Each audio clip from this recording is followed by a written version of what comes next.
At 6, a major federal prosecutor in Tampa is on the wrong side of the law. Newly released body camera video here from Tampa police shows Joseph Ruddy, a top drug prosecutor, flashing his business card during a DUI hit-and-run arrest back in July. Fox 13's Aaron Mesmer is live in the newsroom tonight. So, Aaron, what's the status of this prosecutor right now? Allie, a spokesperson for the Department of Justice, tells us that Joseph Ruddy is still an assistant U.S. attorney in the Tampa office. He was removed from his supervisory role back on July 11th. And according to the Associated Press, he was still handling cases as recently as last week. How are we doing, sir? It was July 4th, and as a Tampa police officer approached Joseph Ruddy, this happens. What is this? What are you trying to hand me? Ruddy hands the officer his business card showing he's a federal prosecutor in the U.S. Department of Justice. But that doesn't help him in this case. You realize when they pull my body-worn camera footage and they see this is going to go really bad. Instead, the officer continues the investigation into a DUI hit-and-run.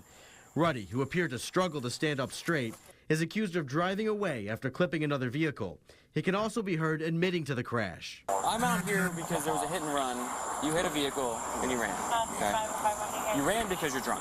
Ruddy's blood alcohol level was more than twice the legal limit, according to court documents.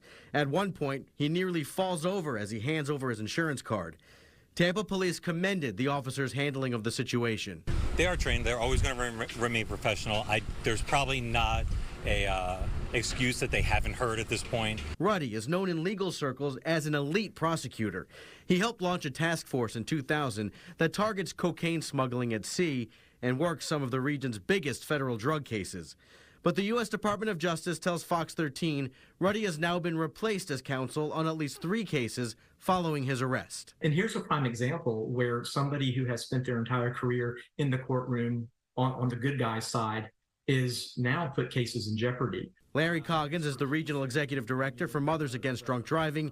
He says this case shows how one bad decision can have a damaging ripple effect. It doesn't matter who he is, what his stature is in the community. The fact remains that in this day and age, there's absolutely no reason to get behind the wheel after having alcohol. And we stopped by Ruddy's Temple Terrace home to try to get a comment, but no one answered the door. Ruddy's next court date is scheduled for September 27th. Allie. All right, Aaron Mesmer in our newsroom tonight. Aaron, thank you.